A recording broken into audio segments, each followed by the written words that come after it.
salaamo saaxiibayaal meel kastoo aad joogtaan halkan waa janaalka dabagalka wararka oo 10 bisha koobaad sanadka 2022 qodobada ugu waaweyn warkeenana waxaa ka mid ah hay-adda nabad sugidda oo xoojisay ciidankeeda garoonka Aadan Cadde iyo amarkii wasiirka amniga oo shaqayn waayay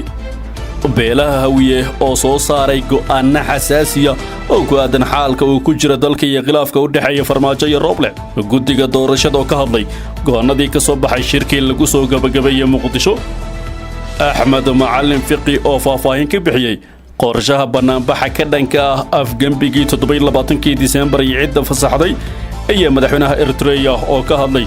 dagaalka Itoobiya sheegayna in nidaamka federaalka ee qabiilka ku saleysan oo burbur horseedo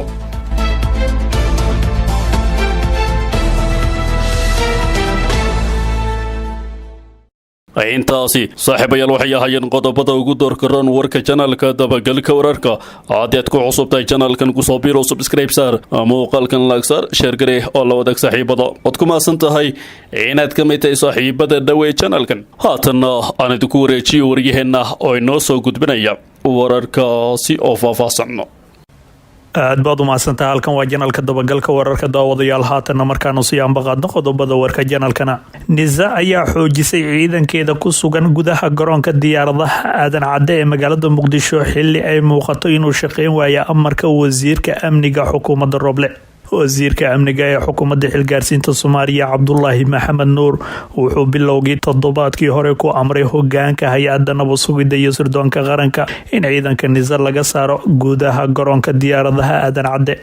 fariintaasi oo dad badani ay ku tilmaameen mid xasilooni daraa xambaarsaneed ayaa la soo warinaya inay ugu dambeyn ka dhaqangali weysay gudaha garoonka diyaaradaha Aadan Cabdulle saraakiisha nisa waxa ay xaqiijiyeen in amarkaasi kadib ay hay-adda ciidan dheeri ah geysay garoonka ciidankaasi dheeriga waxa ay ku sheegeen mid loogu talagalay in lagu sii adkeeyo ammaanka gudaha garoonka sidoo kale waxaa la xoojiyey amarada iyo shaqada ciidanka nabad sugidda ee jooga wadooyinka soo gala garoonka diyaaradaha Aadan Cadde sida ay inoo xaqiijiyeen saraakiil ka tirsan hay-adda nisa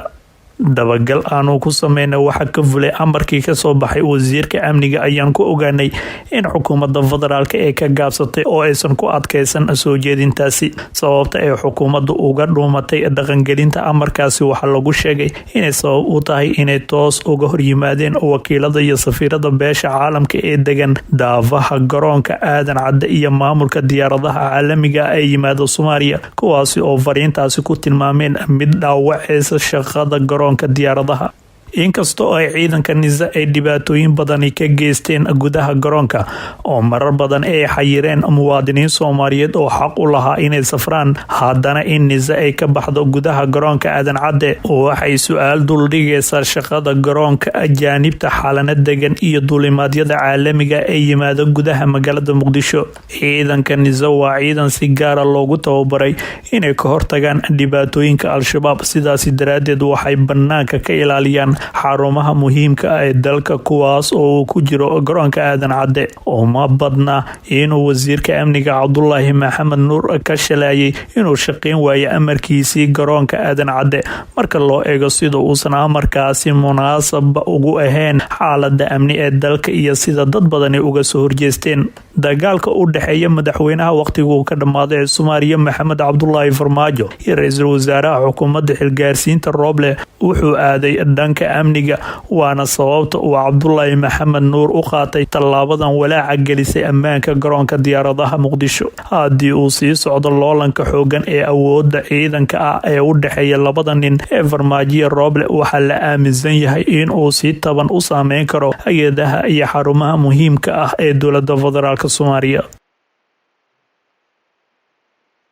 geesta kalena guddiga doorashooyinka ayaa ka hadleen go'aankii ka soo baxay shirkii lagu soo gabagabeeyay Muqdisho guddiga hirgelinta doorashooyinka heer federaal ayaa war-saxaafadeed ka soo saareen shirkii golaha wadatashiga qaranka ee lagu soo gabagabeeyay shalay magaalada Muqdisho wuxuuna guddigu soo dhaweeyay go'aanada ka soo baxay shirkaas qoraalkan ayaa waxaa lagu sheegay in guddigu uu bogaadinayo qodobada la soo saaray gaar ahaan dhamaystirka habraacyada doorashada iyo mudeynta xilliga la qabanayo doorashada guddiga hirgelinta doorashooyinka heer federaal wuxuu soo dhoweynayaa go-aanada ee golaha wadatashiga qaranka ka gaareen dhamaystirka habraacyadii muudeynta iyo turxaan bixinta hufnaanta doorashada dalka ayaana lagu yiri qoraalkaasi. Sidoo kale guddiga ayaa shaaca ka qaaday in heshiiskan uu ku soo aaday xilli adag isla markaasna loo baahnaa si looga gudbo xiisada haatan taagan. Heshiiskan ayaa ku soo aaday xilli muhiim ah, baahi weyn loo qabay dardargelinta muudeynta iyo turxaan bixinta hufnaanta doorashooyinka dalka ayaa mar kale lagu yiri war-saxaafadeedkan kasoo baxay guddiga hirgelinta doorashooyinka dadban. Ugu dambeyn guddiga ayaa ka dalbaday daneeyaasha doorashooyinka iyo shacabka Soomaaliyeed inay kala shaqeeyaan sidii ay waqtigeeda ugu qabsoomi lahayd doorashada.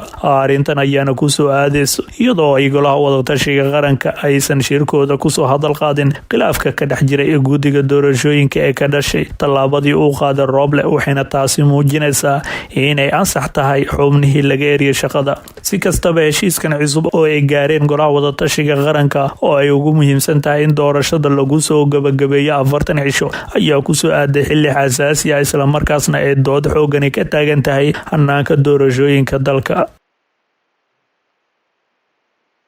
beelaha hawiyana waxa ay soo saareen go'aano xasaasiya. Siyaasiyiin iyo odayaasha dhaqanka beelaha hawiye oo warmurtiyeed ka soo saareen khilaafka siyaasadeed ee ra'iisul wasaaraha iyo madaxweynaha ayaa si buuxda u taageereen ra'iisul wasaaraha Soomaaliya Mudane Maxamed Xuseen Roble. War-saxaafadeedkan ka soo baxay waxgaradka beelaha hawiye ayaa bulshada reer Muqdisho looga codsaday inay Khamiista soo socota ka soo qayb galaan banaanbaxyo ballaaran oo looga soo horjeedo ficilada farmaajo. Banaanbaxaasi oo la shaaciyay inuu ka dhici doono fagaaraha taalada daljirka Daason ayaa ciwaan looga dhigay afgambi diidnay doorashaan rabnaa. Beesha hawiye waxa ay saldhig u tahay dowladnimada Soomaaliya waxayna doonaysaa in hoggaanka dalka la iskugu wareejiyo iyadoo la raacayo shuruucda dalka ayaa lagu yiri warmurtiyeedkaasi. Waxay shaaciyeen inuusan jirin damac kursi oo beesha uga jira garabka farmaajo oo ay ku tilmaameen kaliya taliye. Ma jirto xuquuq siyaasadeed oo nooga maqan ama uu nasiin karo kaliya taliye farmaajo ayaa lagu yiri bayaankan ka soo baxay beesha hawiye. Beeshaasi ayaana aad u cambaareysay kooxo ay sheegeen inuu soo abaabulay madaxweyne farmaajo oo been abuur ka faafiyay beelweynta hawiye iyagoo cadeeyay in beeshu aysan wax cilaaqaada la lahayn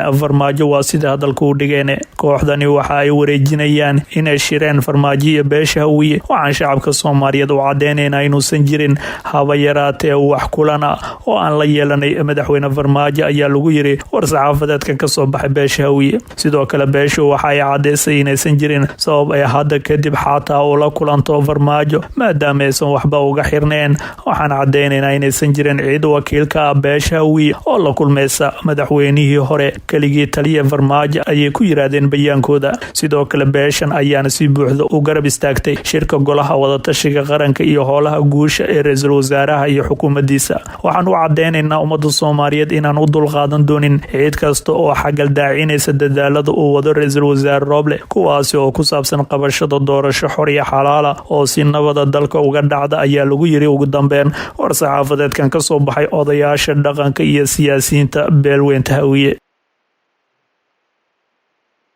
Qaramada Midoobana waxa ay war ka soo saartay heshiiska cusub ee golaha wadatashiga qaranka. war-saxaafadeed ka soo baxay xafiiska qaramada midoobay ee Soomaaliya ayaa waxa looga hadlay heshiiska cusub oo ay shalay Muqdisho ku gaareen golaha wadatashiga qaranka oo ay ka soo saareen xaaladda dalka iyo doorashooyinka. Qaramada midoobay ayaa bogaadisay qodobada ay soo saareen ra'iisul wasaare Roble, madaxda dowlad goboleedyada dalka iyo gudoomiyaha gobolka Banaadir kadib shirkii muddada 7 cisho qaatay ee ka soconaya magaalada Muqdisho. Qoraalkan ka soo baxay xafiiska qaramada midoobay ee Soomaaliya ayaa sidoo kale lagu sheegay inay muhiim tahay in la helo natiijo la aamini karo marka la gaaro waqtiga cusub ee la qabtay si loo soo gabagabeeyo doorashada xubnaha golaha shacabka Soomaaliya. Qaramada midoobay waxay aaminsan tahay in mudnaanta hadda la leeyahay ay tahay fulinta go'aanadan si loo gaaro natiijo la aamini karo waqtigan cusub ee la qabtay ayaa lagu yiri qoraalkan kooban ee ka soo baxay xafiiska qaramada midoobay ee Soomaaliya. Sidoo kale qaramada midoobay ayaa ugu baaqday madaxda dowlad goboleedyada inay diiradda saaraan hufnaanta doorashada si ay u noqoto mid lagu kalsoon yahay. waxaa kaloo ay qaramada midoobay shaaca ka qaaday in loo baahan yahay in hogaamiyaasha soomaalida ay sii wadaan wada shaqayntooda islamarkaasna ay ka fogaadaan wax kasta oo keenaya khilaaf horleh ama uga sii daraya xiisada taagan. hadalka qaramada midoobe oo si dhow ula socotay xaalada cakiran ee Soomaaliya ayaa ku soo aadaya iyadoo Muqdisho lagu soo gabagabeeyay shirkii golaha wadatashiga qaranka oo lagu go'aamiyay in doorashada lagu soo gabagabeeyo muddo 40 cisho gudaheeda. si kastaba Soomaaliya ayaa ku daaday xaaladan kala guurka ee ka dhalatay muranka doorashooyinka oo muddo sanada dib uga dhacay waqtigii loo qorsheeyay in la qabto.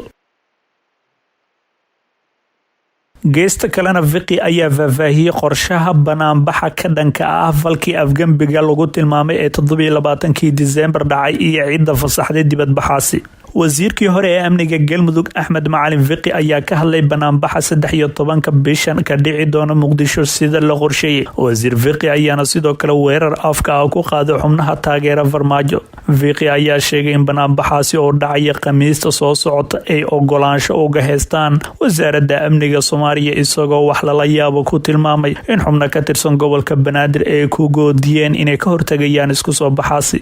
Farmaajo wuxuu ka hadashiyay ninkii u qaabilsanaa cayda ra'iisul wasaaraha iyo wasiirka amniga waayahan oo dhanba afgambi ayaa laga hadlayay halkee lagu arkay nin maamulka gobolka Banaadir ka tirsan oo dhahaya ciidanka aniga ayaa amra malaha gobolka ayaa doonayay inuu ciidamada inqilaabo ayuu yiri Fiqi. sidoo kale Fiqi ayaa sheegay in kooxda Farmaajo ay ku xadgudbayaan dowladnimada Soomaaliya in dad caliyaro oo kala ah ay dadka reer Muqdisho wax u mariyaan ihaano ayay ku tahay waxa uu maanta ku hadlay dowladnimada salku malahan ayuu hadalkiisa ku daray Axmed Fiqi. banaanbaxa andhigeeno Khamiista waxaana ogolaansho noo siiyay wasaaradda amniga uuna dhacaya ayuu yiri. ugu dambeyntii Fiqi oo fariin u diray shacabka Soomaaliyeed ayaa yiri isku soo baxa cabira shucuurtiina oo ku jabiya xeyndaabka cabsida iyo voodada kuna jabiya xeyndaabka Farmaajo iyo CBB-diisa codkiina meesha uga saar ninkaas saacadihii ugu dambeeyay ee geeridiisa ku jira ayuu yiri Axmed Macalin Fiqi. si kastaba waxaa laga dhur sugayaa banaanbaxan la qorsheeyay maalinta Khamiista oo ka qabsoomay magaalada Muqdisho iyo waliba inuu banaanbaxaasi noqon doono mid hirgala ama mid soo istaag lagu sameeyo sidii horeba u dhacday in dhowr mar ciidamada dowladda ay soo istaag ku sameeyeen banaanbaxyo looga soo horjeeda madaxweyne Farmaajo oo lagu waday inay ka dhacaan magaalada Muqdisho. waa hagaagay daawadayaal iminkana waxaanu eegaynaa madaxweynaha dalka Eritrea ayaa ka hadlay dagaalka Itoobiya sheegana in nidaamka federaalka ee qabaa'ilka ku saleysan uu burbur horseedo. madaxweynaha dalka Eritrea Azias Afwerki ayaa sheegay go'aankii ay ciidamada Itoobiya kaga baxeen gobolka Tigray inuu ahaa xeelad dib u gurasho balse lama filan ahaa.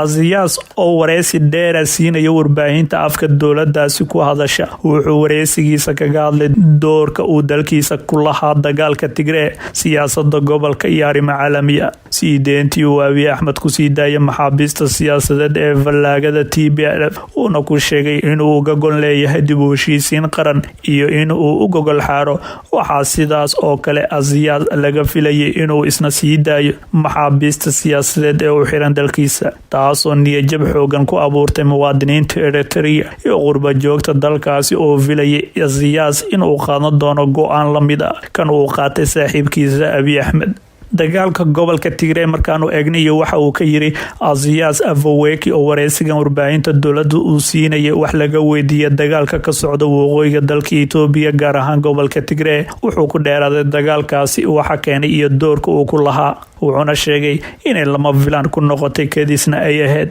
in ciidamada Itoobiya ee bishii Juun si fudud uga baxaan deegaanka Tigray. dowladda Itoobiya xilliga ay ciidamadeedu ka soo baxeen gobolka Tigray waxa ay sheegeen in ciidamadu la soo baxeen si isku dhacyada loo joojiyo gargaar bini'aadanimada shacabka Tigrayga loo gaarsiiyo. TPLF dhankooda waxa ay sheegeen ciidamada Abiy in gobolka Tigray ka baxeen markii dagaalka looga guuleystay. madaxweyne Azias oo 20 sano ka badan hogaaminaya dalka Eritrea wuxuu sheegay in ciidamadiisu inay galeen gobolka Tigray oo ku qasbay gantaalihii ee TPLF ku rideen bartilmaameedyo ku yaala gudaha Eritrea. wuxuu sheegay TPLF inuu Eritrea ku soo rideen gantaalo ayna qorsheynayeen 100 bartilmaameed oo dalkaasi ku yaala inay duqeeyaan. dagaalka Tigray waxay uga qayb qaateen ay ahayd inay isdifaacaan oo kaliya. Hay-adaha xuquuqda aadanaha u dooda caalamiga waxa ay ciidamada Eritrea ee ka qayb qaatay dagaalka gobolkaasi u soo jeediyeen eedeymo ku saabsan inay geysteen dambiyeedyo noqon kara dambiyo dagaal sida dil, kufsi iyo xadgudubyo kale oo xuquuqda aadanaha la xiriira, inkastoo Eritrea eedeymahaasi gaashaanka ku dhufatay, taasoo keentay inay dalal badan ee Asmara cadaadis ku saaraan inay ciidamadooda kala baxdo gobolka Tigray. Afwerki oo hadalkiisa sii wata waxa uu sheegay talisyada dalka Itoobiya isaga dambeeyay sida boqor Haile Selassie Mengistu iyo dowladii ugu dambeysay ee TPLF ama EPRDF-ta deebka shacabka Eritrea lagu hayana uu soo socday 80 sano, hase yeeshee qalalaasaha Itoobiya ka taagan uu dalkiisu indhaha ka qabsanaynin. Itoobiya oo aan xasilooni helin, oo aan yeelan nidaam dowladeed oo xasilooni suuragelin kara, dowladii timaadaba ma ahan inay saxaagno,